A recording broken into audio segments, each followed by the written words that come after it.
on, y'all? What's going on? A girl has been sick, okay? I don't know if you can hear the nozzleness that's going on with my voice. A bitch has been sick. Sickly, deadly. But I'm back. I'm feeling better. I'm not 100%, but hey, whatever. I'll take it. My name is Kay Shante. What's on? It's your girl Kay Shante, and I am here. It's your girl Kay Shante.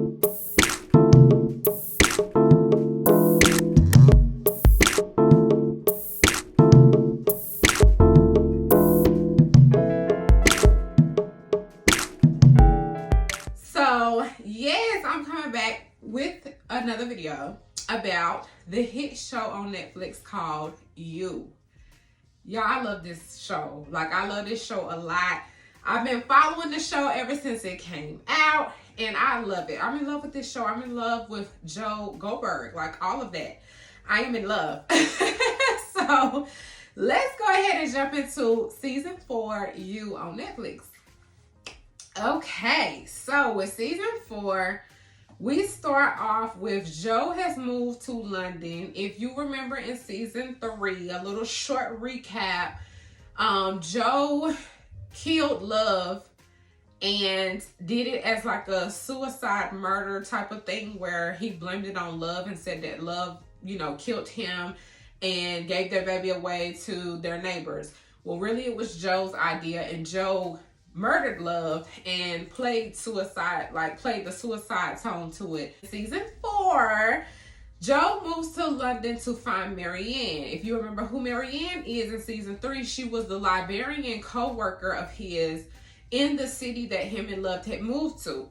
So Marianne is a black girl with a daughter. Marianne grows to like Joe. Joe grows to like Marianne. And if you remember back in season 3, Love had ended Marianne and Joe's little fling by inviting Marianne to their house the night that they got killed and murdered. She ended up inviting Marianne to their house and told Marianne the truth about who Joe really is. So Marianne got scared and just flew to London and just kind of left shit behind after Love told her that on that last episode. So boom, we're introduced to Joe. His name is Jonathan. He is a professor at the local college, and he's teaching, I think, literature of some sort. Honey, he's changed his name. He's changed his address. He's been around London looking for Marianne, boom, boom, boom. And then we see that he's introduced and put into this whole thing with this rich group of people as friends. He is living across the street from a couple named Kate and Malcolm. And he is following Kate home one night, and she ended up getting mugged, and he ended up saving her. So Malcolm kind of went over and thanked him that same night and kind of invited Joe to come along to this event with them and their friends for helping save Kate. So that's kind of how Joe is kind of introduced to these people that are in London, which is his neighbors. Now, also, in the beginning, we already see the stalkerish and obsession vibes that Joe be doing. The same pattern, he's doing it with Kate. That he's looking all in their house. He's looking through the window. He's watching her masturbate. He's watching them fight and argue, and already he's trying to get a sense of their relationship. So I'm like, oh hell, here we go.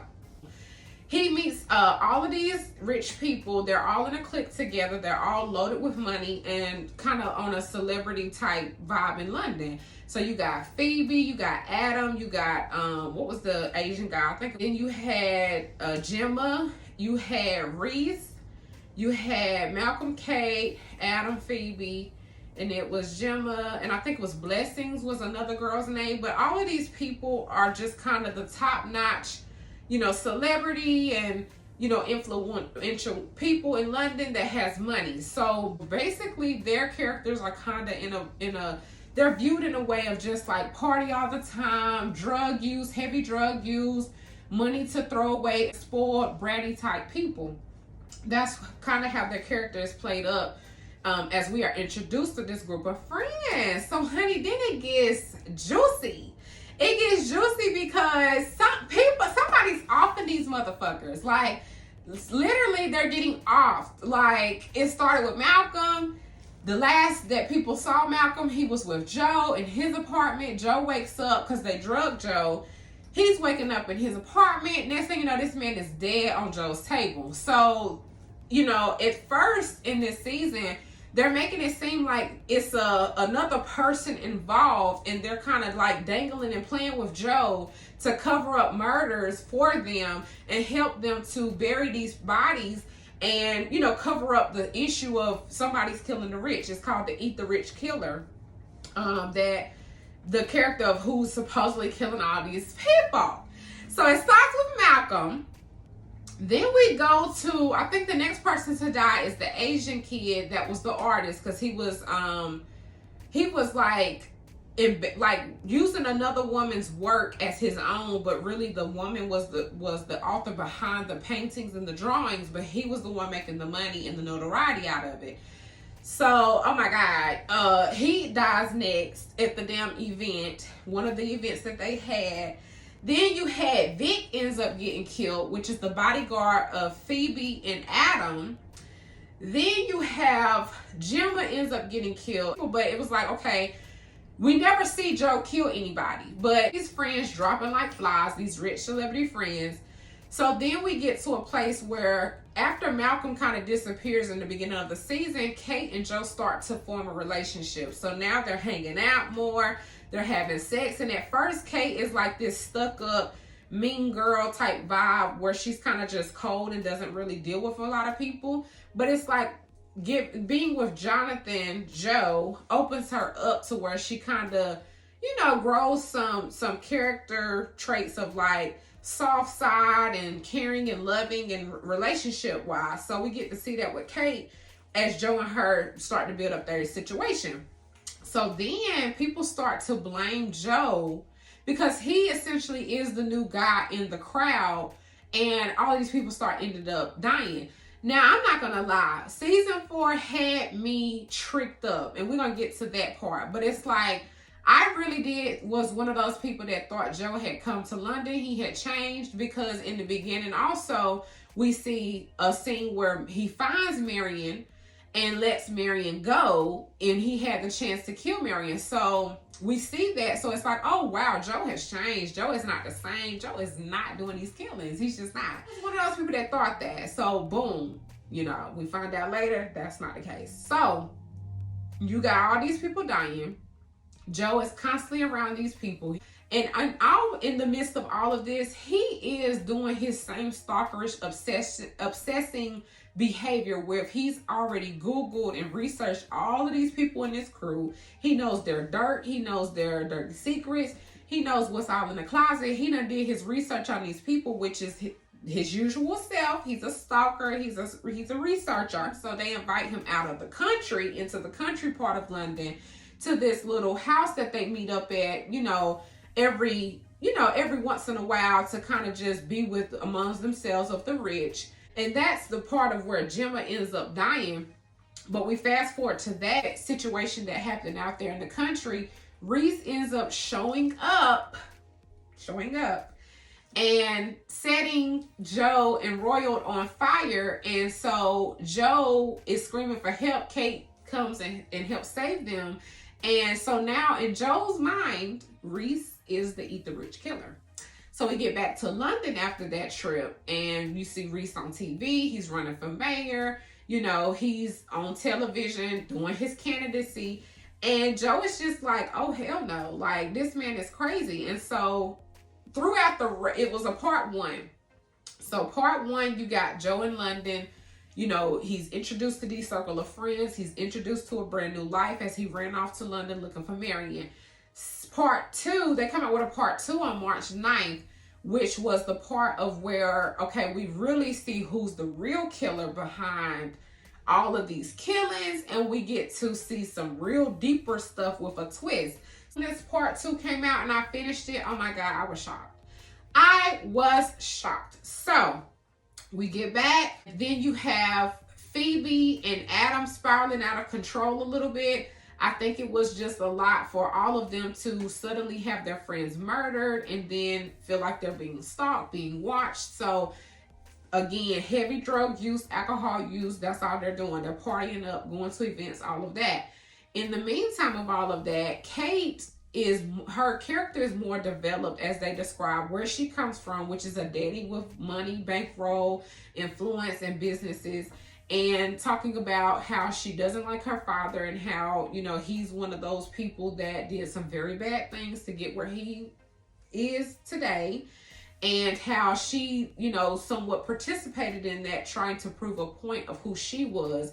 And so that's why she doesn't have a relationship with her father. She cut him off. She moved to London and started a new life. So all of that is character development for Kate, for it to set the tone for Joe and Kate's relationship to further and become stronger. So then we get to Joe starts to distance himself from Kate after the whole going out to the home out in the country where, you know, Reese showed up and had set the place ablaze. So he gets back, and Joe is kind of just distancing himself with Kate. They're not really hanging out anymore. They're not having sex anymore. They're just kind of, you know, he's just kind of distancing himself from him and Reese's conversations. Reese wants him, now that he knows it's Reese, okay, I keep doing that for a reason. Now that he knows that it's Reese, Reese keeps visiting him and, you know, wanting him to find someone to blame and frame for the Eat the Rich Killer theme. The theme in the newspapers, this person needs to be found. So he wants Joe to find somebody to frame, to pin it on. Phoebe and Adam, as I said before, they're spiraling out of control. Adam is broke. He doesn't have any money, hence to why he's trying to plan on marrying Phoebe and ends up marrying Phoebe because of her money. And so he can get out of his debt that he's in. Kate ends up having an event to where all the shit hits the fan, to like an art gallery event. And so there, you know, you got all the friends there that is usual on the spot in the parties. And you get Phoebe. Phoebe ends up getting introduced to a woman named Dawn, which is somebody that poses as a waitress, but actually is a stalker of Phoebe. So Phoebe gets taken to a locked room with this stalker woman. And Dawn just pours out that she's been following Phoebe. She's got a matching tattoo of Phoebe. You know, Phoebe this, Phoebe that. Dawn's just breaking down. And it's actually a legit stalker of her. So Joe, everybody gets on board with this, you know, Phoebe's disappearing. Where is she at? They know this Eat the Rich Killer is still on the prowl. So they are looking for Phoebe like, oh my God, where is she? Joe goes to, you know, the part of where the rooms are in the event center, and ends up going to a door where he overhears Dawn and Phoebe talking. So he breaks into the door where they let him in. They talking. He's talking her down from hurting Phoebe, and ends up being able to frame Dawn as the Eat the Rich Killer by placing a dead ear that he found in his freezer, and took that to place on Dawn, which is what Reese wanted him to do. So boom, we get to that. His student Nadia ends up being at the party too. So Nadia kind of starts to watch him and starts to look and see, like, he acts like he doesn't know a lot, but really he lets on more than he doesn't let on more than what he knows. And so Nadia kind of gets this sense that something isn't right. Oh, you know, he's able to frame Dawn. Boom, he does what Reese wants him to do. It's all good. Then we get to Kate's dad. Kate's dad is being introduced into the show.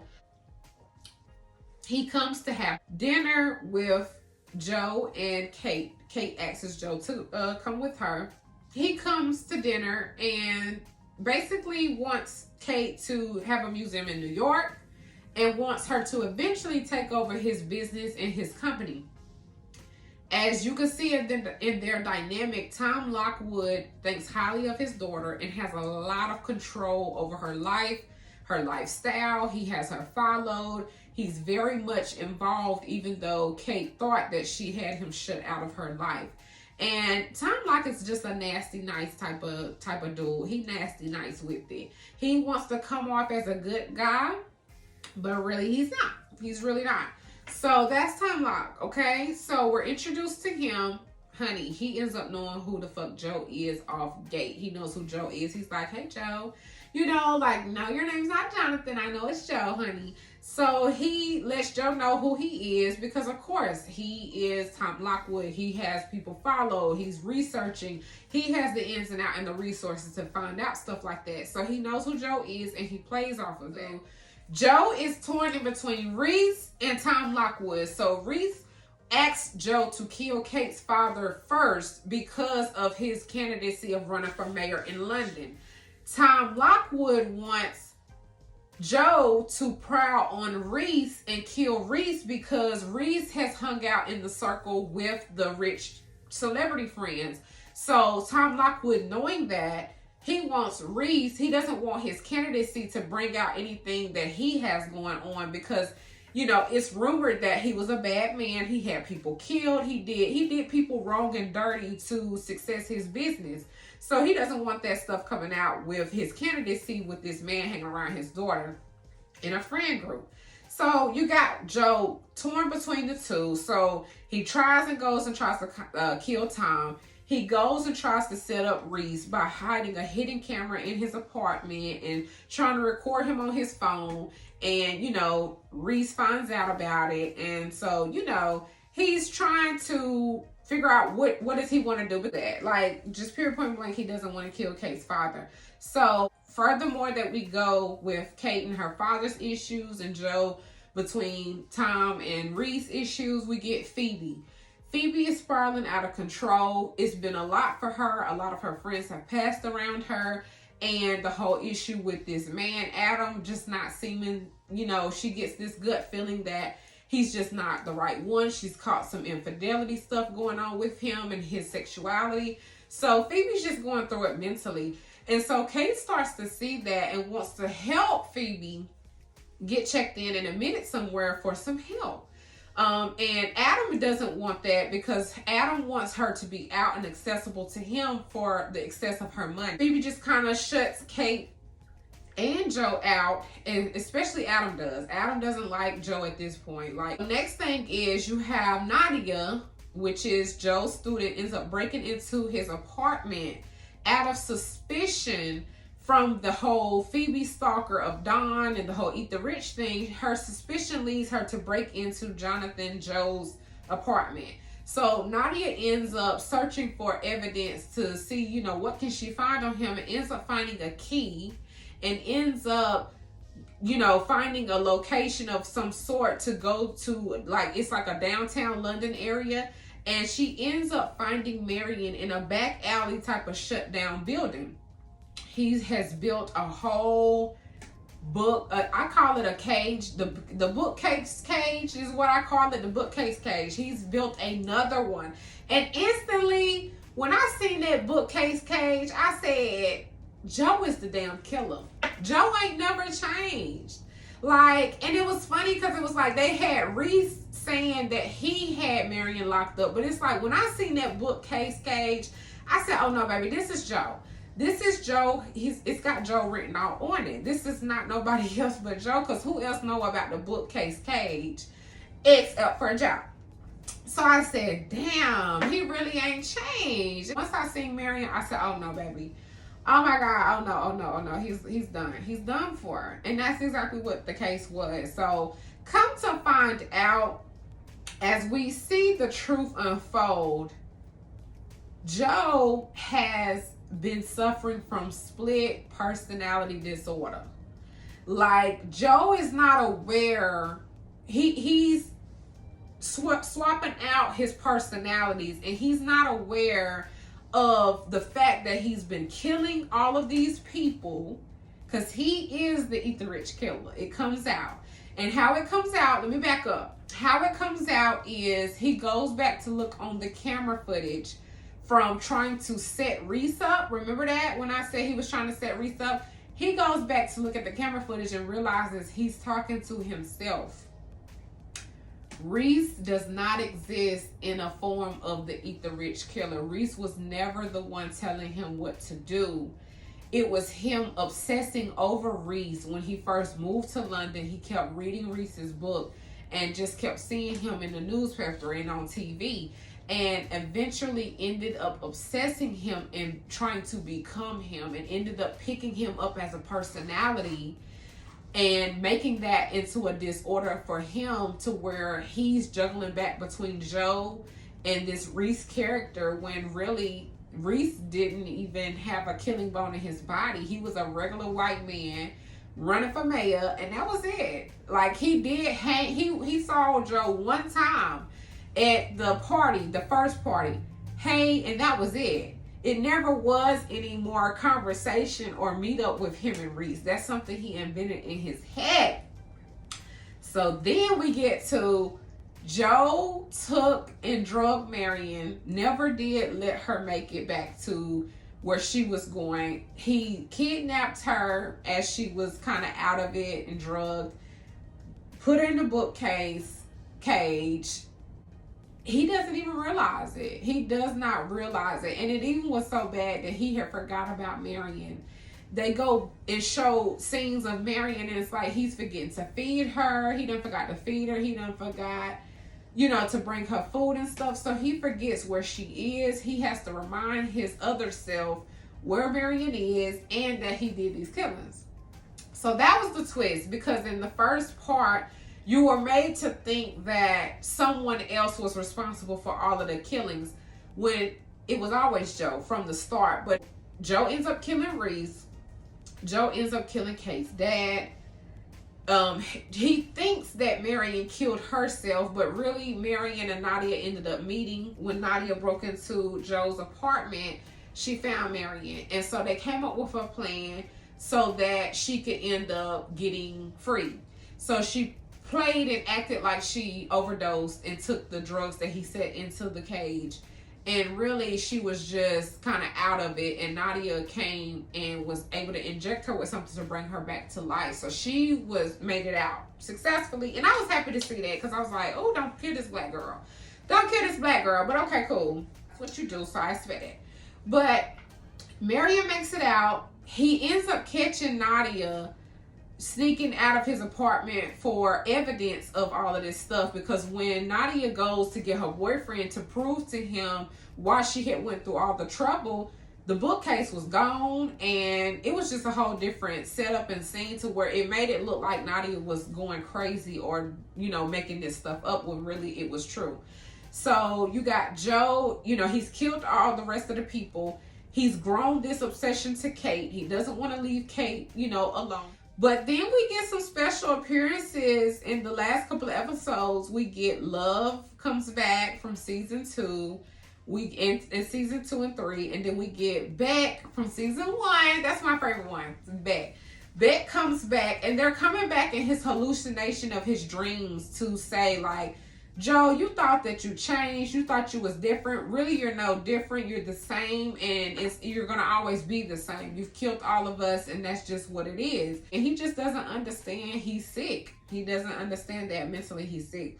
So I was glad to see them return. I was like, okay, I like how they did that. Yeah. I did not like Nadia going to jail and him being able to frame her for her boyfriend's murder, because he ends up murdering her boyfriend when he catches them outside his apartment. And it's like, stupid. Why would you touch that knife? Why would you do that? So yeah, that was stupid. That was dumb. But it is what it is. She did that to herself. Phoebe and Adam did get married, but Kate's dad ends up having Adam murdered. So boom, that was that. He was murdered. And her dad did that because he just knew he wanted to do it for Kate.